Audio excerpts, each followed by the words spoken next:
ക്രിസ്തുവിന്റെ സ്നേഹം ആത്മാർത്ഥമായി നമ്മുടെ ഹൃദയത്തിൽ വസിച്ചാൽ, പ്യുവർ ഹാർട്ട് മീൻസ് ഇരുൾ അടഞ്ഞ വഴികളിൽ തിരുനാളമാകുവാൻ ഇന്നത്തെ ചിന്ത. Praise the Lord. ദൈവനാമം വാഴ്ത്തപ്പെടുമാറാകട്ടെ. എക്സൽ മെസ്സേജിലേക്ക് ഏവർക്കും സ്വാഗതം.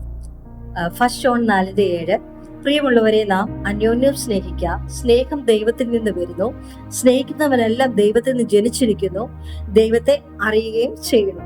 നമ്മൾ കുഞ്ഞിലേ മുതലേ പഠിക്കാറുള്ളൊരു വാക്യമാണ് God is love, Jesus loves you. ഇതൊക്കെ കുഞ്ഞിലേ മുതലേ നമ്മൾ കാണുകയും നമ്മൾ പഠിക്കുകയും കേൾക്കാറുള്ള ഒരു വാക്യമാണ്. യോഹന്നാന്റെ സുവിശേഷം 13:34 ഇങ്ങനെ പറയുന്നത്, കർത്താവിന്റെ ഒരു കൽപ്പനയാണ്, നിങ്ങൾ തമ്മിൽ സ്നേഹിക്കണമെന്നുള്ളത് കർത്താവിന്റെ ഒരു കൽപ്പനയാണ്. സത്യത്തിൽ ഈ ദൈവസ്നേഹം, ആ ക്രൂശിലെ സ്നേഹം, കർത്താവ് നമുക്ക് വേണ്ടി ക്രൂശിൽ യാഗമായത് തന്നെ ആ കർത്താവിന് നമ്മളോടുള്ള സ്നേഹമാണ്. അതുകൊണ്ടാണ് കർത്താവ് പറയുന്നത്, സ്നേഹം ദൈവത്തിൽ നിന്ന് വരുന്നു, സ്നേഹിക്കുന്നവനെല്ലാം ദൈവത്തിൽ നിന്ന് ജനിച്ചിരിക്കുന്നു, ദൈവത്തെ അറിയുകയും ചെയ്യുന്നു. ആ കർത്താവിന്റെ സ്നേഹം നമ്മളിൽ തന്നതുകൊണ്ടാണ് നമ്മൾ കർത്താവിനെ അറിയുന്നത്. കർത്താവിനെ, യേശുക്രിസ്തുവിനെ അറിയാത്തവനൊന്നും ദൈവത്തിൽ നിന്ന് ജനിച്ചവനല്ല, ദൈവത്തെ അറിയുന്നുമില്ല എന്നാണ് വചനം പറയുന്നത്. അതിന്റെ 2 കൊരിന്ത്യർ 5:14, ക്രിസ്തുവിന്റെ സ്നേഹം ഞങ്ങളെ നിർബന്ധിക്കുന്നു. എന്താണ് ഇതുകൊണ്ട് നമ്മൾ അർത്ഥമാക്കുന്നത്? ക്രിസ്തുവിന്റെ 2 നിർബന്ധങ്ങളുണ്ട്. ഒന്ന്, സുവിശേഷം അറിയിക്കാനുള്ളൊരു നിർബന്ധം നമ്മുടെ മേൽ കിടക്കുക. അതെന്തുകൊണ്ടാണ് വരുന്നത്? ആ ക്രിസ്തുവിന്റെ സ്നേഹം നമ്മളിൽ വ്യാപരിച്ചു കഴിയുമ്പോൾ മാത്രമേ നമുക്ക് ആ ക്രിസ്തുവിന്റെ സുവിശേഷം മറ്റുള്ളവരിലേക്ക് പകരുവാനായിട്ട് കഴിയുള്ളൂ.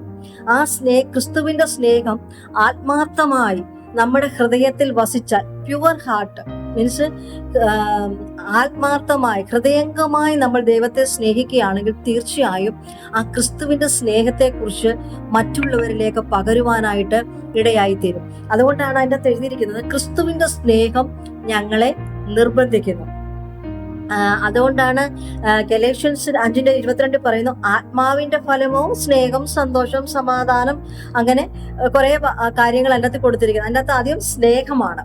ആത്മാവിന്റെ ഫലം ഉള്ളവരിൽ മാത്രമേ ആത്മാവിന്റെ ആ ഫലം നമ്മൾ വ്യാപരിക്കുവാൻ, നമ്മളത് ഏറ്റെടുക്കുവാനായിട്ട് ശ്രമിക്കണം. അതാണ് പറയുന്നത്, നിർബന്ധം നമ്മുടെ മേൽ കിടക്കുക. കർത്താവിന്റെ സ്നേഹം നമ്മളിൽ വസിക്കണമെന്നുണ്ടെങ്കിൽ നമ്മൾ ട്രൈ ചെയ്യണം. കർത്താവിന്റെ ആ സ്നേഹത്തെ നമ്മൾ ട്രൈ ചെയ്യുവാനിടയായി തീരണം. സ്നേഹം കൊണ്ടൊക്കെ കർത്താവിന്റെ സ്നേഹം നമ്മളിൽ വസിച്ചാൽ എന്തൊക്കെ സംഭവിക്കുന്നു? സ്നേഹം പാപങ്ങളുടെ ബഹുത്വത്തെ മറയ്ക്കുന്നു. 1 പീറ്റർ 4:8, നമ്മളൊരു പാപം ചെയ്യണമെന്നുള്ളൊരു ടെൻഡൻസി ആ ക്രിസ്തുവിന്റെ സ്നേഹം നമ്മളിൽ വ്യാപരിച്ചു കഴിഞ്ഞാൽ, ആ ക്രിസ്തുവിനെ കുറിച്ചുള്ള ആ ക്രൂശിലെ സ്നേഹം നമ്മൾ ഓർത്താൽ ആ പാപം ചെയ്യുവാനുള്ള ടെൻഡൻസി നമ്മളിൽ നിന്ന് മാറും. പിന്നെ പറയുന്നത്, ആ 1 ജോൺ 4:18 പറയുന്നത്, സ്നേഹം ഭയത്തെ പുറത്താക്കി കളയുന്നു. നമ്മൾ പലരും അല്ലെ, ഒത്തിരി മോട്ടിവേഷൻ സ്പീക്കേഴ്സ് ഉണ്ട്. ഇപ്പൊ എല്ലായിടത്തും മോട്ടിവേഷൻ സ്പീക്കേഴ്സ്, സൈക്കോളജിക്കൽ സപ്പോർട്ട് കൊടുക്കുന്നവർക്ക്. അപ്പൊ ഈ എല്ലാവരും കൊറോണയൊക്കെ വന്ന സമയത്ത് എല്ലാവർക്കും എന്തുവാ ക്രിയേറ്റ് ചെയ്തേ? ഫിയറാ ക്രിയേറ്റ് ചെയ്തത്. പക്ഷേ ഇവിടെ പറഞ്ഞിരിക്കുക, സ്നേഹം ഭയത്തെ പുറത്താക്കി കളയുന്നു. ചില ജലസ് കൊണ്ട് ചില ഫിയർ വരും. കാരണം എന്നെക്കാട്ടി കൂടുതൽ ഉയരുമോ, ഞാൻ ഇങ്ങനെ ചെയ്താൽ, ഞാൻ അവരെ ഇങ്ങനെ പറഞ്ഞു കഴിഞ്ഞാൽ അവർ കൂടുതലായിട്ട് ഉയരുമോ, ഒരു ഫിയർ ക്രിയേറ്റ് ചെയ്യുന്നത് കൊണ്ടാണ് അവരിൽ ചിലരിൽ സ്നേഹം വ്യാപരിക്കാത്തത് കൊണ്ടാണ് അവരിൽ ഒരു ഫിയർ ക്രിയേറ്റ് ചെയ്യുന്നത്. ആ ഫിയർ ക്രിയേറ്റ് ചെയ്യുന്നത് ജലസിലേക്ക് പോവുകയാണ്. അതുകൊണ്ടാണ് ക്രിസ്തുവിന്റെ സ്നേഹം നമ്മൾ വ്യാപരിക്കാൻ നോക്കണം. നമ്മൾ കൂടുതലായിട്ട് ലോകത്തെക്കുറിച്ച് ചിന്തിക്കുന്നതും തീർച്ചയായും നമുക്കുള്ള പ്രോമിസ്, നമ്മളോടുള്ള പ്രോമിസ്, നമ്മളോട് ദൈവം വാഗ്ദത്തം ചെയ്ത സ്ഥലത്ത് നമ്മളെ ദൈവം ഉയരാൻ ആഗ്രഹിച്ച് ചിലപ്പോൾ അവരെക്കാട്ടിൽ ബെസ്റ്റ് ക്വാളിറ്റി ആയിരിക്കും ദൈവം നമുക്ക് തരുന്നത്. നമ്മൾ അങ്ങനെ ചിന്തിച്ചാൽ മതി. അപ്പം നമ്മൾ അവർക്ക് അവര് ഒരു ഭയമോ ഒരു അസൂയയോ ഒന്നും നമുക്ക് മറ്റുള്ളവരോട് വേണ്ട. നമുക്ക് സ്നേഹത്തിൽ തന്നെ ചെയ്യാൻ പറ്റുന്ന ഒരു കാര്യം, ഒരു ക്രിസ്ത്യാനിറ്റിയെ സംബന്ധിച്ചിടത്തോളം, ഒരു ബിലീവേഴ്സിനെ സംബന്ധിച്ചിടത്തോളം ക്രിസ്തുവിന്റെ സ്നേഹമാണ് നമ്മളെ ഇന്നും നടത്തുന്നത്, അല്ലേ? ആ ചാർലി ക്ലിക്ക് മരിച്ചു പോയപ്പോൾ ആ യൗവനത്തിൽ തന്നെ സ്ത്രീയുടെ അവസ്ഥ നിങ്ങൾ ഒന്ന് വുമൺ, അല്ലേ?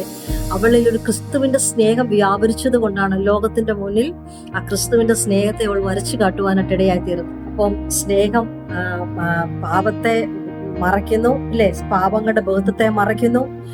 സ്നേഹം നമ്മളെ ഫിയർ പുറത്താക്കുന്നു. അതുപോലെ സഹോദരനെ പകയ്ക്കുന്നവർ സ്നേഹം ദൈവത്തിൽ നിന്നുള്ള സ്നേഹം അവൻ അർഹിക്കുന്നില്ല എന്നാ പറയുന്നത്. അപ്പോൾ ഇന്ന് ലോകത്തില്, അല്ലേ, അമ്മയപ്പന്മാർ തമ്മില്, സഹോദരങ്ങൾ തമ്മില്, അമ്മായിമ്മ മരുമോൾ തമ്മില് ഒന്നും സ്നേഹമില്ല. പക്ഷെ ഇതൊക്കെ അതുകൊണ്ടാണ് 2 തിമോത്തി 1:7 പറയുന്നു, സ്നേഹത്തിലും സുബോധത്താലും നമ്മൾ മാതൃകയായിരിക്കണം. അപ്പൊ ഇതൊക്കെ നമ്മൾ അനുസരിക്കുന്നത് കൊണ്ട് നമ്മുടെ ജീവിതത്തിൽ ഒരു വലിയ ബ്ലെസ്സിങ് കർത്താവ് നമുക്ക് തരുവാനായിട്ട് ഇടയായി തരും. നമ്മളാലാവോളം ആ കർത്താവിന്റെ മാതൃകയിൽ സ്നേഹത്തിലും സുബോധത്തിലും നമ്മൾക്ക് മാതൃകയായിരിക്കാം. God bless you.